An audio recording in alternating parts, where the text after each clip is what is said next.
Hello, hello, my friends. AmyR here with Prairie Paper and Ink. Welcome back to my face and my card making space. And a couple of cards using the Altenew Craft Your Life project kit, the translucent foliage, which is just gorgeous. Again, large florals. Are we surprised? Are we shooketh?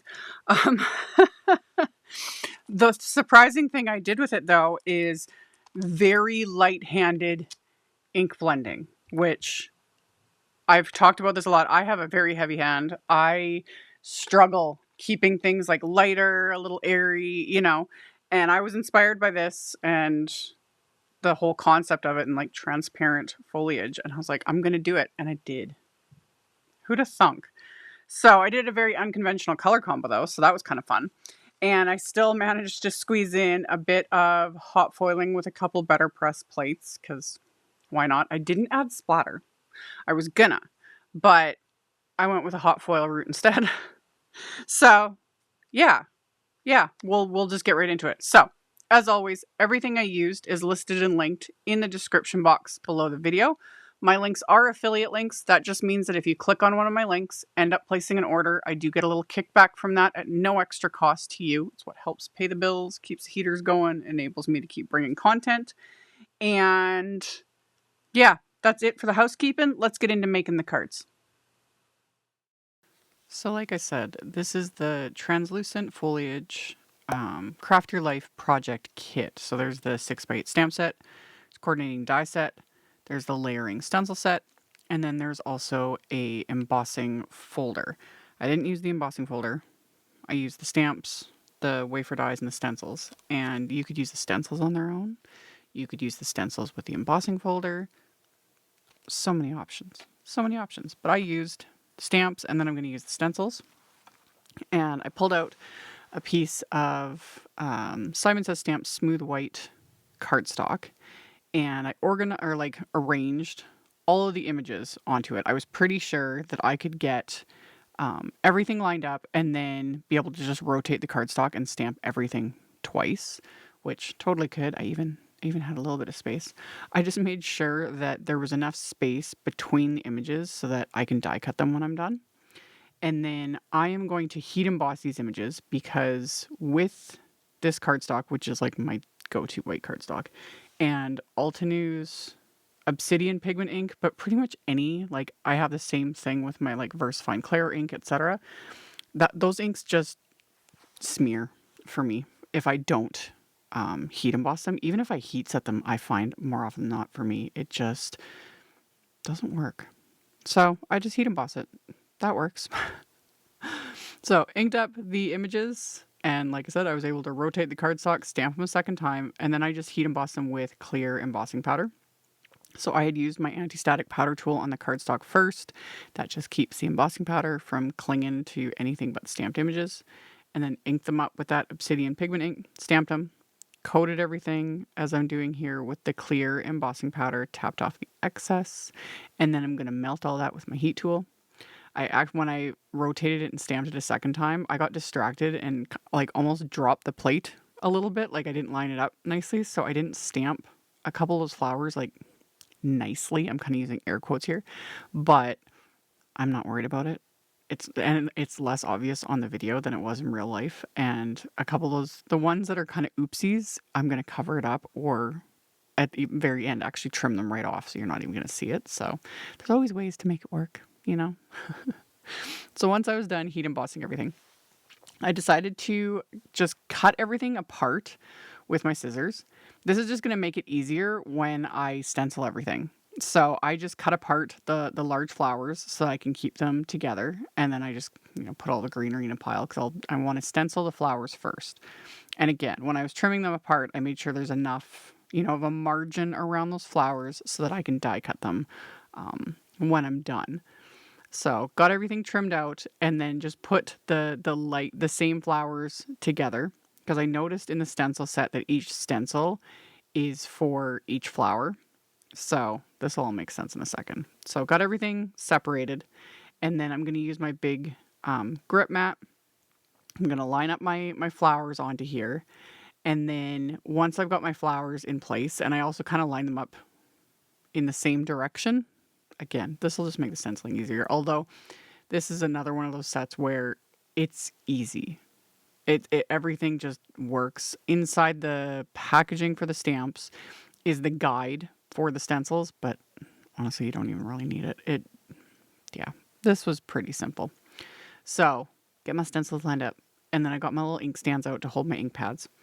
And like I said, I went with light colors and a lighter hand. Although it took me a second. Because the first two flowers I did, this was more of like an experiment because I was trying to figure out like how I wanted everything to look. So specifically the colors I'm using are strawberry, that's the lightest color at the top, citrus burst, that's the yellow, and then dusty pink, which is my darkest. And then I'm just using my little Altenew blending brushes. And yeah, these first two flowers, I was just kind of testing. But rather than toss them, I end up using these on the insides of the cards. Because I kind of change how I go about it. Because I started with just using the yellow first, the citrus burst, and doing like a light blend. And then I was pulling in a bit of the strawberry. And then I decided to add the dusty pink in the center. And like that was working. The thing to note with if you're using this specific set or one similar to this where things are overlapping, even with the stencils, like the petals overlap, the openings overlap, is the colors you choose. You want to make sure you're using colors that either will like go well together or blend well together. Because if you're using colors that could make mud, like say you were doing, I don't know, like oranges and blues, you know, that sort of thing, it could turn muddy. So things like pinks and yellows go nicely together because they'll either make peachy tones or orange tones. Blues and purples go together nicely. Pink and blue would work nicely because that would make a little bit of purple.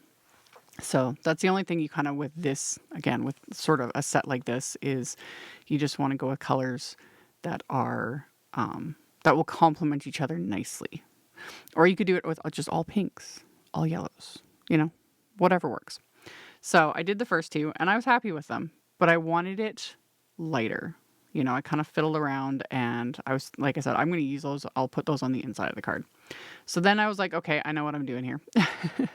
So I'm now going to go even lighter with my blending, just a very light hand, and concentrate more on that strawberry color, which is a very, very light color. So I would add that and then just a very light hand with the citrus burst and then a bit of the dusty pink more on the centers. And that's it. That's all I did. Super simple. And it just, again, it gives it that light, airy feeling. These stencils do have that little centerpiece that, and it says in the guide, you would use that if you're not using the stamp set, because you could use just the stencils completely on their own, which they've got an example of, and it's really pretty. Yeah, I would encourage with a set like this to like stamp it first, get used to the stencils, and then it's like, okay, so you know where like the petals are supposed to be, and then yeah, experiment. You can do a whole background. Or, you know, or just create the flowers with no stamp lines whatsoever and just do the stencils. Like, so many options. Y'all, I need more hours in the day. I need more days in the week. Too many ideas, too many things. So anywho, I just worked my way through with these florals, adding the little stencil bits and these three colors. And then for the greenery, I went with grays. It's another fun thing to kind of experiment with is do non-traditional colors for greenery. You know, I did a video the other day and I did like more like a blue sort of a color for the greenery. And I had a lot of people commenting, you know, that they would never think to use that. And honestly, I don't either. It's such a habit, you know, it's like greenery should be green, but it's kind of fun to experiment. You know, I've done other ones where it's like I make it all brown, which normally doesn't sound very nice, but it works. So for these, I did grays and I used limestone, silverstone, industrial diamond, and again, light hand, especially those darker shades. They can get really dark. So I did all that blending and then I die cut everything, which I didn't bother filming because it's pretty basic. Just lined up the wafer dies, die cut them all. Then for my backgrounds, I've used these in previous videos as well. Love them. I love press plates. Love them so much. Just, yeah. I love them for pressing into the cardstock to create that actual like letterpress look. But I also love hot foiling with these. Whatever they make the press plates out of, they hot foil. I have yet to have an issue. I get perfect results every time. that just like sealed the deal for me with the press plates, because I also love hot foiling, because you guys, my inner magpie loves the shiny. So I was originally going to keep it like neutral and actually just use the gray inks on the gray cardstock and press the plates in. And then I was like, wait, I've got black foil. This is, I used ivory black glimmer hot foil from Altenew. And I am foiling these plates onto some gray cardstock. And I'm using, this first one is the Essential Textures Stonewall press plate. Like, perfection. Love it. Can't get any better than that. So I use my Glimmer hot foil machine. I have it in stocking station. When it's like heated up, I put the plate on with the design face up, the foil with the pretty side of the foil touching the plate, my cardstock, press the timer button. That takes, a minute or so to heat up. Once it's fully heated up, take it out of the docking system, and then I run this through my Platinum 6 machine. That gives it the pressure and presses the detail and the foil into the cardstock, just like so. And I did save the leftover foil because the detail was perfection. So you can like flip these plates over and use the flat side and do the reverse foiling. I've shown that in other videos. But I wasn't going to use that today, but I was like, I just put the foil in the package with everything else. So the next time I go to use these plates, it's like, ooh, I could reverse foil with these. So yeah. And I've raved about this. I sound like a broken record, but these Essential Textures plates from Altenew, I love them. Like, they go with every, they can work for so many things because it's just like a neutral in mind. This is what I call a neutral. These types of patterns, you can stick anything on top of them. So they're very intense with the black on the gray. So it's kind of a big contrast between these really light, airy, sort of delicate looking flowers and then this very intense background, but I was here for it. So I organized my florals and actually did 2 different like layouts, which also for me is kind of stepping out of the box. I've mentioned this in many past videos. Like floral arrangements in real life and in, die cuts, stamps, etc. are not my forte. I'm getting better at it. I'm not feeling as intimidated by it. But usually it's like once I figure out something that works, I copy it. Usually, I do 2 of the same card, that sort of a thing. But this time I kind of mixed it up a bit. And then on the insides of my cards are top folding A2 white note cards. So 4 1/4 by 5.5 inches. And on the insides, I just adhered a couple of the leaves and then that first floral that I had stamped and stenciled. And then I stamped a sentiment from the stamp set onto the inside. And then once the glue was dry, I flipped it over and just trimmed off the excess with my scissors. So that finished off the insides. And then for the card fronts, I didn't show it, but I had just adhered everything with some Big Mama foam tape just to give it a little bit of dimension, but not a lot of bulk. And then I'm going to adhere these panels to the card bases, again, with just some craft tacky glue.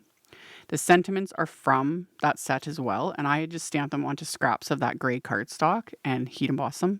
Use the same black ink, clear embossing powder, and then I just use sentiment label wafer dies to die cut them and then pop them onto the card fronts. And then as my little final bit of embellishment, I have the Blushberry Bliss enamel dots. So these coordinate with the pink colors that I used. So I used the lightest pink and just tucked a few of these into both of these cards. So like I said, I didn't use splatter. I know. Sometimes the restraint should be celebrated. It's good. If you guys have watched my videos, usually it's like 5 different types of splatter and custom mixes and all the shiny things. And I held back and just left it. We're good. We're good. And trust me, I'll always make up for it on the next one. So anywho, those were the cards. Like I mentioned, I will have links to all the things in the description box below the video so you can expand that and check it out if you are interested. And then I'll link to some similar videos in the end screen of my Better Press playlist, because I've got a whole playlist with videos I've used, videos I've done using press plates. So I'll link that at the end as well. Thank you all so very much for hanging out with me, for thumbs upping and commenting. I appreciate it and it helps a ton. Subscribe if you haven't. I'd love to have you. And I'll see you all very soon in the next video. Bye. Thank you so much to my amazing Patreon supporters. For anyone that might be interested in joining my Patreon community and supporting me, the link to my Patreon is in the description box below the video.